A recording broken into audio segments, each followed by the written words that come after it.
Gimana caranya biar supaya Ustaz Somad menghantam pemimpin dunia? Buat lu bertanya. Itu pula masalahnya. Dia bertanya sama Ustaz yang paham pula kan. Nabi berkirim surat kepada Raja Romawi, namanya Heraklius, Herkal. Apa kata Nabi? Aslim taslam. Kalau kau masuk Islam, kau selamat. Falaka ajrani, kau dapat 2 pahala. Kalau engkau baik, rakyatmu semuanya selamat dan kau dapat 2 pahala. Itulah enaknya jadi pemimpin. Karena kalau dia baik, rakyatnya baik, dia dapat 2 pahala. Tapi kalau kau tidak baik, falaka dzambul arisiin, semua dosa anak-anak buahmu kau ikut menanggungnya. Oleh sebab itu maka yang paling pertama dapat naungan di akhirat nanti, sab'atun yuzilluhumullah, 7 golongan dapat naungan Allah. Saat itu naungan tak ada panas terik, tak ada atap. Di antara yang dapat naungan yang pertama bukan ustaz, yang pertama bukan ulama, yang pertama al-imamul adil, pemimpin yang adil. Tapi negara kita negara demokrasi. Kalau ada pemimpin-pemimpin kita yang zalim, yang menyalahkan orang, kita bisa lapor ke atas.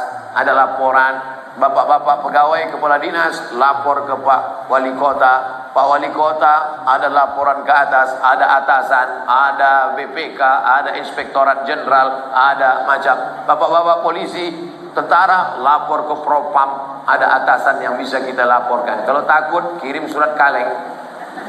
Jangan fitnah. In ja'akum fasiqun binaba'in, kalau datang orang bawa berita palsu, fatabayyanu, klarifikasi. Nah, salah tak selesai dengan ditulis di wall Facebook, tapi harus diselesaikan. Wa amruhum syura bainahum, diselesaikan dengan musyawarah. Seorang laki-laki pakai emas dalam solatnya, apakah solatnya sah? Emas itu bukan babi, kecuali dia membawa rantai babi, baru Arab. Emas tidak. Emas kalau dipegang, wudu kita tak batal, solat kita pun tak batal. Tapi Nabi mengharamkan pakai emas. Ini mesti dipahami. Emas kalau kita masukkan ke kantong, dibawa solat, Allahu Akbar, solat sah. Tapi memakai cincin emas haram.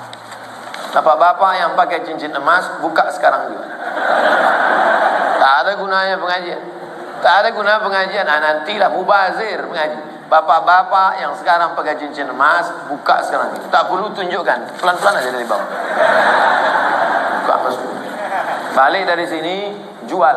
Kalau batunya sayang, simpan. Mana tahu batunya zamrud, kecubung, permata, intan, simpan. Ambil batunya, ikatkan dengan perak. Cincin saya emas putih Pak Ustaz. Emas putih itu emas. Emas putih itu emasnya 80, nikelnya 5. Emas putih itu emasnya 80%, nikelnya 5%, peraknya 18%, peraknya 15%. Maka warnanya putih, tapi dia emas juga. Jadi kalau mau buat cincin, perak saja. Ini cincin perak.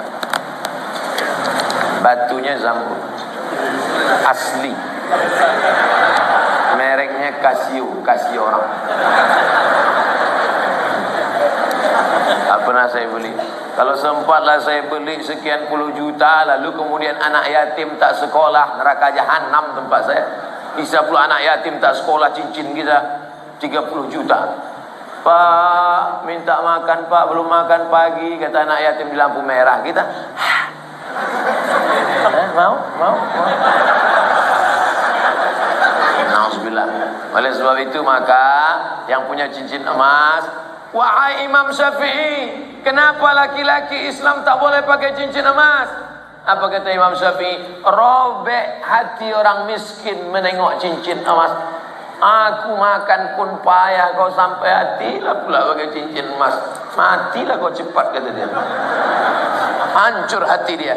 Itu alasan ulama dulu. Tapi rupanya sekarang setelah ditemukan emas itu ada molekul-molekul kecil masuk ke dalam pori-pori, masuk ke dalam darah, masuk ke dalam jantung, menyebabkan penyakit Alzheimer, penyakit tua sebelum masanya, penyakit lemah tak bertenaga. Banyak orang barat yang sudah kena, pokoknya emas.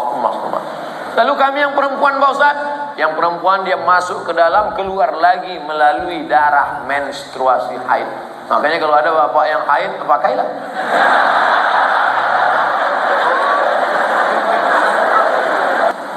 Seorang laki-laki pakai emas dalam solatnya, apakah solatnya sah?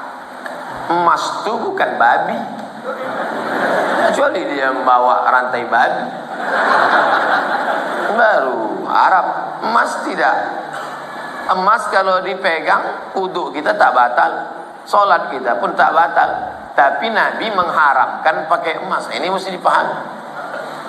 Emas kalau kita masukkan ke kantong, dibawa solat, Allahu Akbar, solat sah. Tapi memakai cincin emas haram. Bapak-bapak yang pakai cincin emas, buka sekarang juga. Tak ada gunanya pengajian. Tak ada guna pengajian. Nantilah mubazir mengaji. Bapak-bapak yang sekarang pakai cincin emas, buka sekarang juga. Tak perlu tunjukkan, pelan-pelan aja dari bawah. Buka masuk. Balik dari sini, jual. Kalau batunya sayang, simpan. Mana tahu batunya zamrud, kecubung, permata, intan, simpan. Ambil batunya, ikatkan dengan perak. Cincin saya emas putih Pak Ustaz. Emas putih itu emas. Emas putih itu emasnya 80, nikelnya 5. Emas putih itu emasnya 80%, nikelnya 5%, peraknya 18%, peraknya 15%. Maka warnanya putih, tapi dia emas juga. Jadi kalau mau buat cincin, perak saja. Ini cincin perak. Batunya zamrud. Asli. Mereknya Casio, Casio orang. Tak pernah saya beli. Kalau sempatlah saya beli sekian puluh juta, lalu kemudian anak yatim tak sekolah, neraka jahanam tempat saya. Bisa pula anak yatim tak sekolah, cincin kita 30 juta. Pak, minta makan Pak, belum makan pagi, kata anak yatim di lampu merah. Kita mau. Saya selalu ketiduran, tak dapat sholat subuh. Orang yang tak sholat subuh karena ketiduran, ada hadisnya. Man nama, siapa yang tidur, walam yusalli, sampai tak sembahyang subuh, balas syaitanu fi uzuni, setan kencing di telinganya. Yang tadi tak sembahyang subuh, nah itu tertulis di sini, toilet setan. Makanya ceramah ini harus terus diamalkan. Balik dari sini, pergi ke toko jam di Tanjung Pinang, cari dia. Mbak, apa jam yang paling mantap di sini? Nah, ini satu. Tanya dia, ada tak jam yang bisa menyipak? Asal jam 5 menyipak dia, lempang. Supaya bangun. Ibu-ibu yang membangunkan lakinya, rahimallahu mura'atan, Allah mencurahkan rahmat pada laki-laki, aiqadha ahlahu, yang membangunkan istrinya untuk sholat subuh. Bangun mama bangun. Bangun ibu. Tapi sekarang tak jelas lagi dunia ini Ustaz. Tak siapa yang membangunkan, tak siapa yang dibangunkan.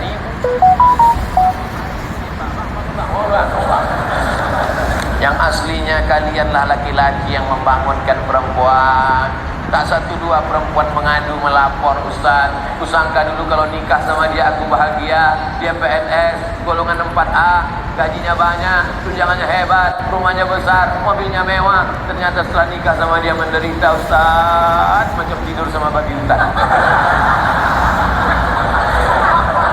Walaupun hidup 1000 tahun, kalau tak sembahyang, apa gunanya? Walaupun hidup 1000 tahun, kalau tak sembahyang, apa gunanya? Besok pagi masak sarapan, ibu nyanyikan lagu itu.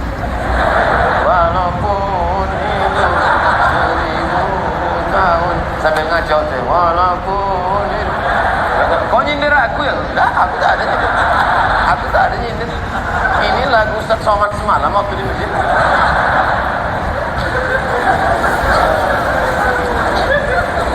Ustaz, Apa sah laki-laki sholat di rumah tapi tak di masjid? Laki-laki sholat di rumah, laki-laki solehah. Laki-laki sholat di masjid. Ini masjid kota Tanjung Pinang dibangun tapi tidak sesuai lagi dengan kota. Tidak sempat lagi bisa dilebarkan. Parkir sudah sulit, masyarakat sudah tertampung lagi. Makanya mesti dibangun nanti di lokasi yang baru, masjid yang lebih besar lagi. Amin. Yang ini tetap ramai, yang sana tetap ramai. Tengoklah, tak muat lagi orang sholat. Orang Tanjung Pinang ini kaya-kaya, tiang masjidnya emas. Ilaha illallah. Luar biasa. Orang susah mencari emas.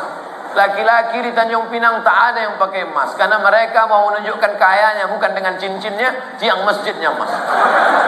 Hebatnya lagi di Tanjung Pinang, walaupun tiang masjidnya emas, tapi jendelanya tak pakai kosen. Menunjukkan apa? Aman. Tanjung Pinang aman, tak ada pencuri. Kadang-kadang kita masuk ke salah satu masjid, kotak infak dicor. Kotak infak pakai rantai besi, pakai gembok. Di sini aman. Coba tengok masjid, lampunya pula macam lampu Masjid Nabawi. Luar biasa. Entah emas tak kuningan.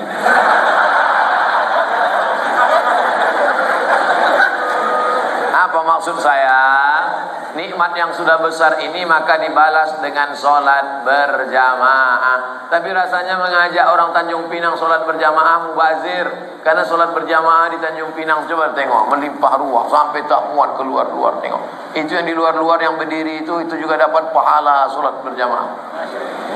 Kalau sholat, tak sholat mana mau dapat? Layan tayanna. Mereka yang tak datang ke masjid, jangan ulangi lagi. Yang sholat di kantor, yang sholat di rumah, yang sholat di kamar, jangan ulangi lagi, kata Nabi. Kalau kalian tetap sholat di rumah, la uharriqanna alaihim buyutahum, kubakar rumah mereka. Nabi yang bilang, kalau kalian sholat di rumah, kubakar rumah mereka. Kalau hidup Nabi sekarang, bertambah hotspot titik api. Saking banyaknya rumah yang dibakar Nabi. Berasap lagi. Ustaz janganlah sebut-sebut asap. Asap Tanjung Pinang ini kan dari kampung Ustaz juga. Saya tahu, ku tahu apa yang ada dalam hati. Ustaz, apa sah laki-laki sholat di rumah tapi tak di masjid? Laki-laki sholat di rumah. Sebelumnya dari malam saya niat sholat subuh, tapi saya bangunnya jam 6 pagi. Waktu setempat, apakah masih boleh sholat? Ini bukan menanya, menawar.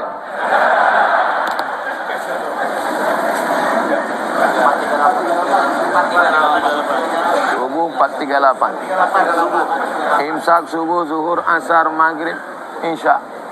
Maghribnya jam.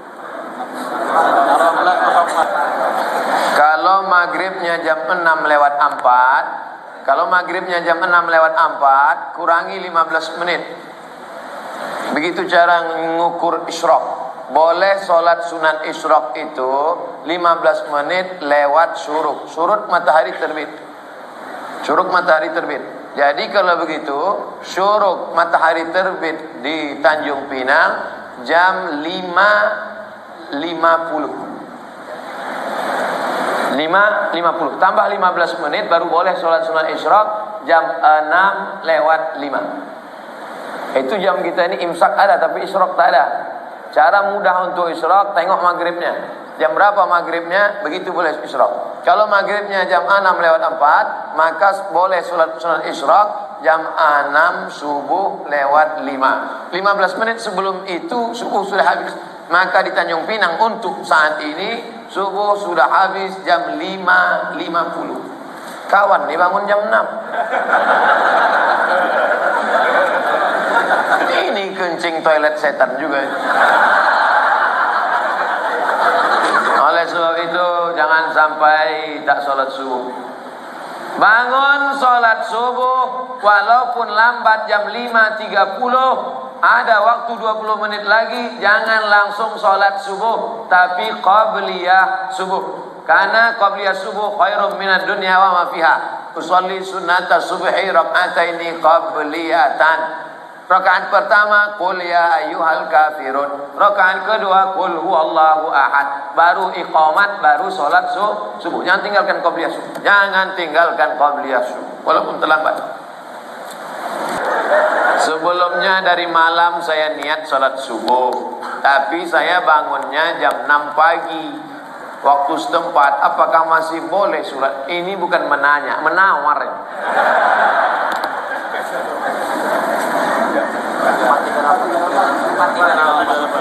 Subuh 4.38. Imsak subuh, zuhur, asar, maghrib, isya. Maghribnya jam.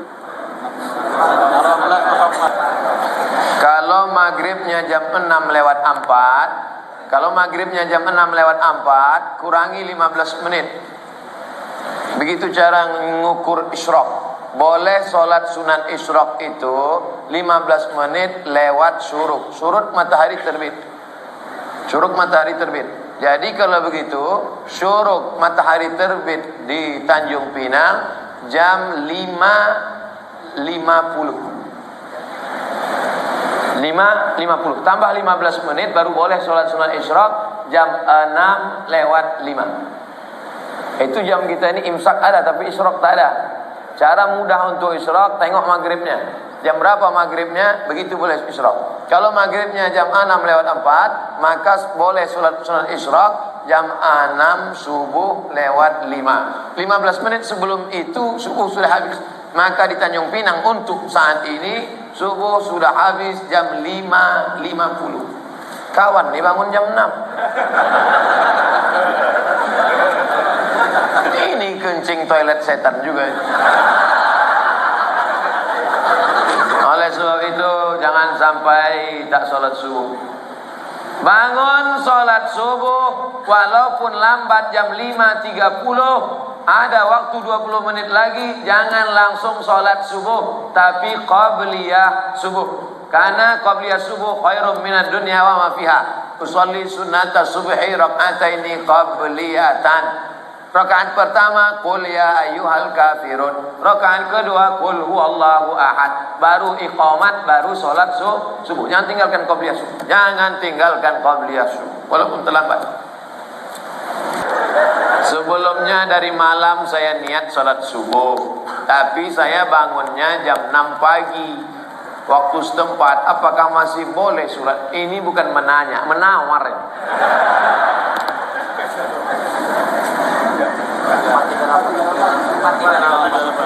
Subuh 4.38. Imsak subuh, zuhur, asar, maghrib, isya.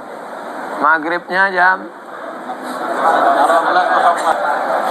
Kalau maghribnya jam 6:04, kalau maghribnya jam 6:04, kurangi 15 menit. Begitu cara mengukur isyraq. Boleh sholat sunat isyraq itu, apakah ambil zakat menunggu orang minta zakat atau mencari yang wajib zakat menerima zakat? Khuz, ambil zakat, khuz, ambil.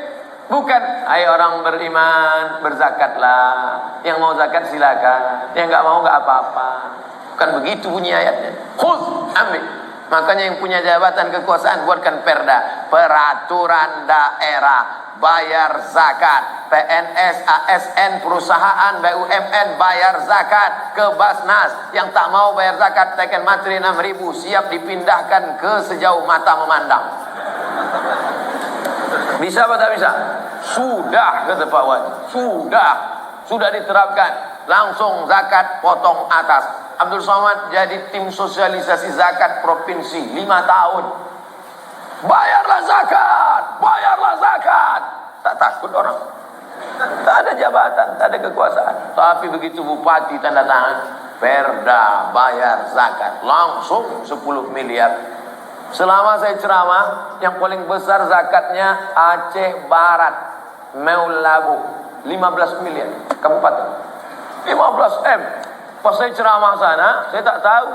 Saya pun ceramah. Di kampung saya di Riau, ada kabupaten 10 miliar.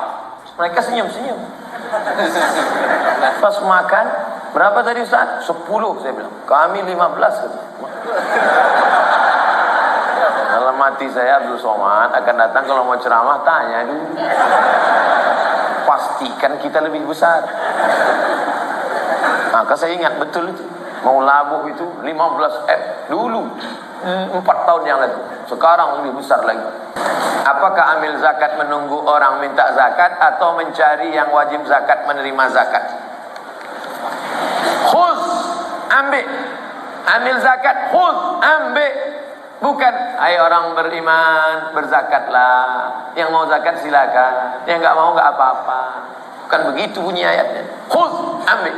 Makanya yang punya jabatan kekuasaan buatkan perda, peraturan daerah, bayar zakat, PNS, ASN, perusahaan, BUMN bayar zakat, ke Basnas yang tak mau bayar zakat teken materi 6.000 siap dipindahkan ke sejauh mata memandang. Bisa apa tak bisa? Sudah, kata Pak Wajib, sudah diterapkan. Langsung zakat potong atas. Abdul Somad jadi tim sosialisasi zakat provinsi 5 tahun.